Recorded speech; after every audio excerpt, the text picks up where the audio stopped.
안녕하세요. 자유교회 이진우 목사가 보내드리는 아침 묵상입니다. 오늘도 예수 그리스도의 향기를 내는 복된 하루가 되시길 바랍니다.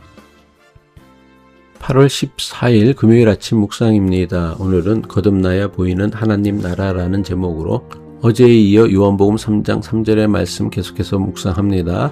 예수께서 대답하여 이르시되 진실로 진실로 내게 이르노니 사람이 거듭나지 아니하면 하나님의 나라를 볼 수 없느니라. 한 주간의 일상을 마무리하는 금요일 아침입니다. 오늘도 평범한 일상에서 우리와 함께 하시는 하나님과 동행하는 복된 하루 되기를 바랍니다. 어제 묵상에서 우리는 거듭남이 자신의 힘으로 더 나은 사람이 되는 것이 아니라 위로부터 하나님의 생명을 받는 것임을 살펴보았습니다. 그렇다면 위로부터 태어난 사람에게는 어떤 변화가 일어날까요? 예수님은 하나님의 나라를 보게 된다고 말씀하십니다. 요한복음 3장 3절 후반부죠. 사람이 거듭나지 아니하면 하나님의 나라를 볼 수 없느니라. 여기서 본다는 것은 단순히 눈앞에 펼쳐진 광경을 구경한다는 뜻이 아닙니다. 이어지는 5절에서 예수님은 하나님의 나라에 들어간다고 말씀하십니다. 따라서 하나님 나라를 본다는 것은 구경하는 것이 아니라 하나님의 생명과 다스림을 알아보고 그 안에 참여하는 것을 의미합니다. 같은 장소에 있어도 모든 사람이 같은 것을 보는 것은 아닙니다. 누군가는 실패만 보지만 어떤 사람은 그 안에서 다시 시작하시는 하나님의 가능성을 봅니다. 누군가는 작은 교회의 부족함만 보지만 다른 사람은 이름 없이 서로를 돌보는 사랑 가운데 임하시는 하나님 나라를 봅니다. 우리는 죽음을 넘어 완성될 하나님 나라를 소망합니다. 그러나 예수님께서 선포하신 하나님 나라는 죽은 뒤에만 들어가는 먼 장소를 의미하지 않습니다. 예수님께서 선포하신 하나님 나라는 이미 예수님의 삶과 사역을 통해 우리 가운데 시작된 하나님의 다스림입니다. 병든 사람이 회복되고 죄인으로 낙인 찍힌 사람이 존엄을 되찾으며 배제당한 사람이 한 식탁에 초대되는 곳에서 하나님 나라가 모습을 드러냅니다. 불의가 물러가고 정의가 세워지며 증오가 화해로 바뀌고 두려움에 닫혀 있던 마음이 사랑을 향해 열리는 곳에 하나님의 통치가 임합니다.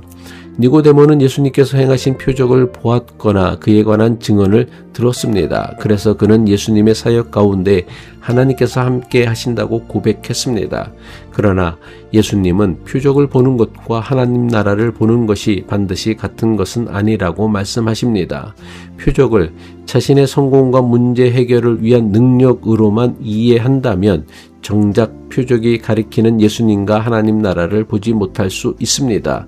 표적은 목적지가 아니라 예수님을 가리키는 표지판입니다.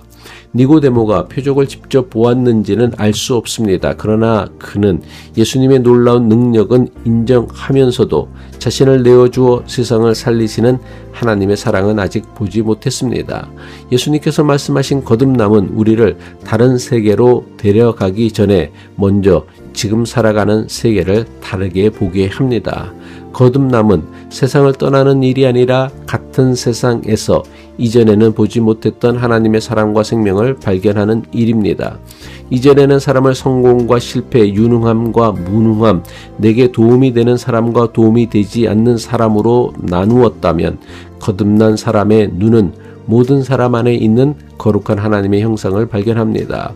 이전에는 가난한 사람을 노력하지 않는 사람으로 판단했다면 이제는 그가 짊어진 구조적인 고통과 말하지 못한 사정을 보게 됩니다.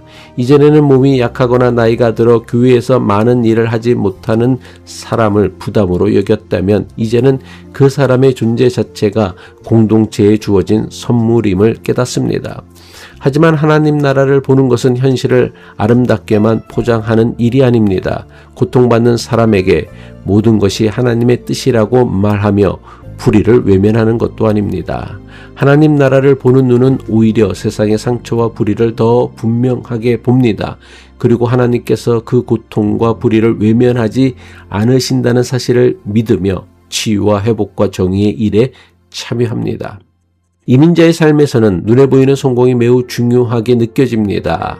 안정된 신분과 직장, 좋은 집과 자녀의 성공은 낯선 땅에서 견뎌온 수고가 헛되지 않았음을 보여주는 증거처럼 여기십니다. 물론 가족의 안전과 자녀의 미래를 위해 애쓰는 것은 소중한 책임입니다. 그러나 그것만 바라보고 산다면 하나님 나라가 이미 우리 곁에 와 있어도 알아보지 못할 것입니다.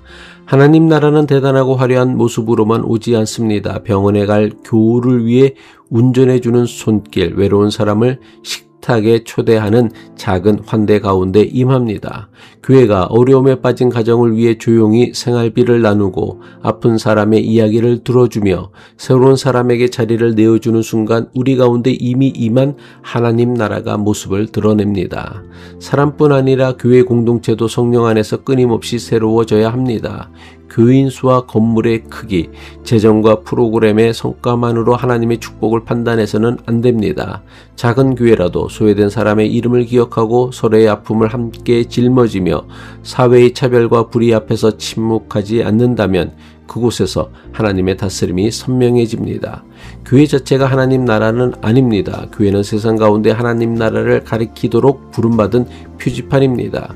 교회가 자기 울타리를 지키는 데만 몰두한다면 하나님 나라를 가리는 벽이 될 수 있습니다. 그러나 상처받은 이에게 문을 열고 차별받는 이와 식탁을 나눈다면 하나님 나라를 보여주는 창문이 됩니다. 우리는 종종 하나님께 새로운 기적을 보여달라고 기도합니다. 그러나 오늘은 이미 우리 곁에서 일하고 계신 하나님을 알아볼 수 있도록 새로운 눈을 달라고 기도해야 합니다. 오늘 하루 동안 평소에는 지나쳤던 사람 한 명을 주의 깊게 바라보십시오. 그의 말에 귀를 기울이고 그가 짊어진 삶을 헤아리며 하나님께서 그 사람 안에서 어떤 일을 시작하고 계시는지 살펴보십시오. 하나님 나라를 보는 눈은 멀리 있는 신비를 발견하는 눈이 아닙니다. 가까이 있지만 지금까지 우리가 외면했던 생명과 존엄을 발견하는 눈입니다. 성령께서 우리의 익숙한 눈을 새롭게 하시어 세상이 보잘것없다고 여기는 하찮은 자리에서 자라나는 하나님 나라를 발견하는 은혜와 깨달음이 충만하기를 바랍니다. 기도하겠습니다. 우리의 눈을 새롭게 하시는 하나님 아버지, 성공과 크기와 힘만 바라보던 익숙한 시선에서 벗어나게 하옵소서. 소외된 이웃의 아픔을 보게 하시고 작은 사랑과 환대 가운데 임하시는 하나님 나라를 발견하게 하옵소서. 불의 앞에서 눈을 감지 않고 사랑과 정의와 평화를 이루는 일에 참여하게 하시며 우리 교회가 세상을 향하여 하나님 나라를 보여주는 따뜻한 창문이 되게 하옵소서. 예수 그리스도의 이름으로 기도합니다.